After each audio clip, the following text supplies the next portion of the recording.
Rabbi shrah li sadri wa yassir li amri wahlul 'uqdatam min lisani yafqahu qawli.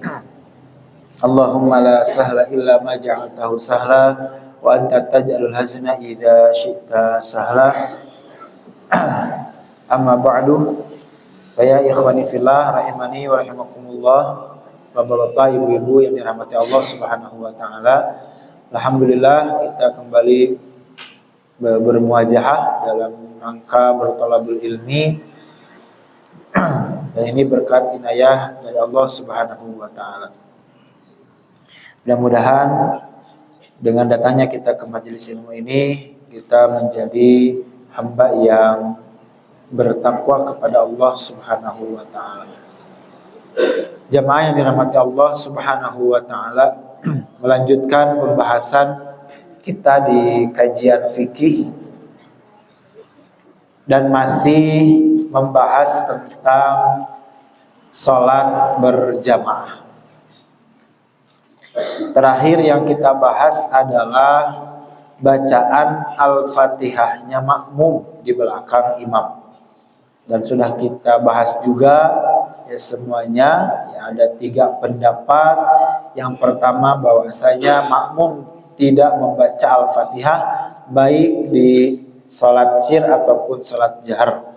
Pendapat kedua, makmum membaca Al-Fatihah di sholat sir saja, ya, tanpa sholat jahar. Kemudian yang ketiga bahwasanya makmum ya, wajib membaca Al-Fatihah baik di sholat sir ataupun di sholat jahar. Kemudian yang selanjutnya adalah mata qala al-mu'allif rahimahullahu taala, mata yaqra'ul ma'mumu al-Fatihata khalfa imami. Kapan makmum membaca Al-Fatihah? Ya, kapan makmum membaca Al-Fatihah di belakang imam? Ya. Yang sebelumnya yaitu hukum bagaimana makmum baca Al-Fatihah. Yang sudah kita bahas. Nah, sekarang kalau semisalnya membaca, kapan makmum itu membaca Al-Fatihah? Qala taqarrara anna qira'atal Fatihata. Sudah ditetapkan bahwasanya membaca Al-Fatihah itu ruknun, adalah rukun. Fi kulli raq'atin, di setiap rakaatnya. Sawaun fi dzalikal imam wal munfarid wal ma'mum, baik bagi imam yang sholat munfarid atau yang atau sebagai makmum. Famata yaqra'ul ma'mumu fil jahriyah, lalu ketika sholat jahr, ya, kapan makmum itu membaca Al-Fatihahnya? Ini sebenarnya yang kemarin sempat ditanyakan sama Haji Adam. Kapan makmum itu baca Al-Fatihahnya? Dikatakan qila, berarti ada beberapa pendapat. Idza sakatal imamu bainal Fatihata was surata.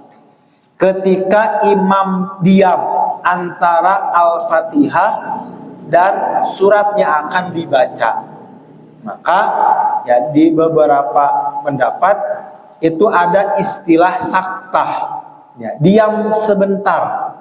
Ya.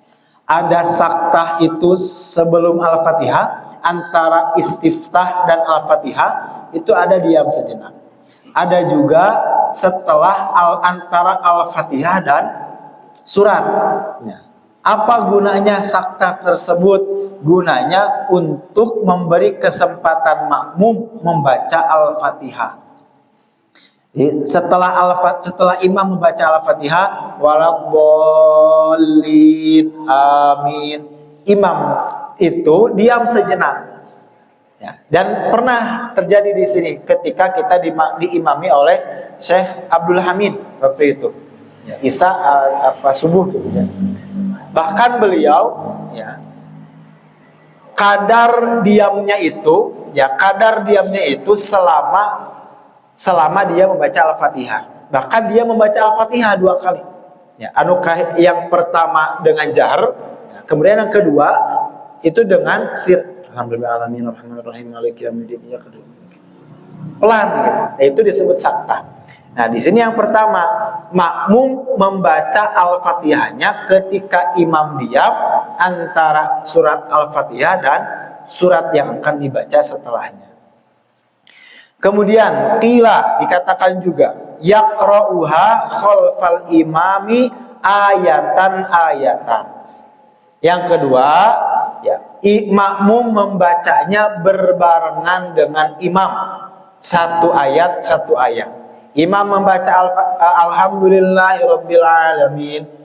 Makmum juga mengikuti di belakangnya. Satu ayat. Wa huwal aula min jihati adamil ihtiyaj ila takhyir isti'adah an mahalliha. Dan ini yang lebih utama. Jadi berbarengan dengan imam, makmum dan imam. Kemudian au taqriruha inda iradati qiraatil Fatihah in fa'alaha fi mahaliha awalan wa akhara al-Fatihata ila hali qiraatil imam surah. Jadi bisa saja ya. Tadi yang pertama ketika antara surat Al-Fatihah dan surat yang lain. Kemudian berbarengan dengan imam. Kemudian yang selanjutnya ketika imam membaca surat.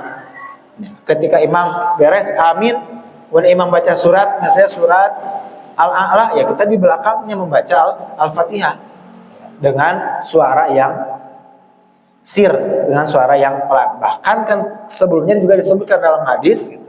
Iqra fi nafsika, baca dalam dirimu gitu. Di nahate gitu. Di nahate, tapi kan yang namanya membaca yaitu diuntapkan gitu. Tapi jangan mengganggu imam sehingga membuat imam terganggu ketika membaca surat. Artinya di sini ada bukan kebebasan lah bagi kita sebagai makmum membaca Al-Fatihah. Jadi bukan lagi perdebatan kapan kita harus membaca imam ketika membaca Al-Fatihah ketika menjadi makmum.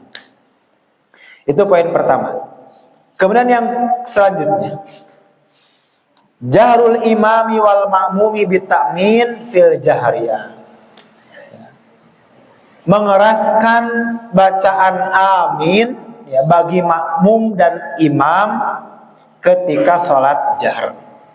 Ya, harus dikeraskan dan harus dibaca. Ya, jangan diam. Ya. Dari Abu Hurairah radhiyallahu anhu bahwasanya Nabi SAW bersabda, "Idza ammanal imamu fa aminu." Jika imam membaca amin, maka hendaklah kalian juga membaca amin. Ini perintah dari Rasulullah SAW. Ya. Dan terkadang juga ya banyaklah masih mendapatkan ya, santri, baik santri ataupun ya, yang lainnya, itu masih mendapatkan ketika imam amin, ya itu hanya diam saja. Gitu. Nah, jangan kau ucapkan amin. Fa innahu man wafaqa ta'minuhu ta'minal malaika. Kenapa? Karena siapa saja yang bacaan aminnya itu berbarengan dengan aminnya malaikat, ghufira lahu ma taqaddama min dzanbi, maka pahalanya akan diampuni dosanya ma taqaddama yang telah lalu. Ini salah satu faidah dan pahala ketika kita membaca amin setelah imam. Kemudian hadis yang lain dari Wa'il ibnu Hujr bahwasanya beliau berkata, sami'tu Rasulullah sallallahu alaihi wasallam, aku mendengar Rasulullah sallallahu alaihi wasallam membaca, ghairil maghdubi alaihim waladdallin, amin, wa mudda biha sautahu. Rasulullah SAW cara membaca aminnya dipanjangkan atau bahkan ditinggikan suaranya. Ya, tapi sanes bukan berarti ngagorok. Ya. Itu keras, suaranya keras. Amin. Bukan amin, amin. Tapi benar-benar keras gitu.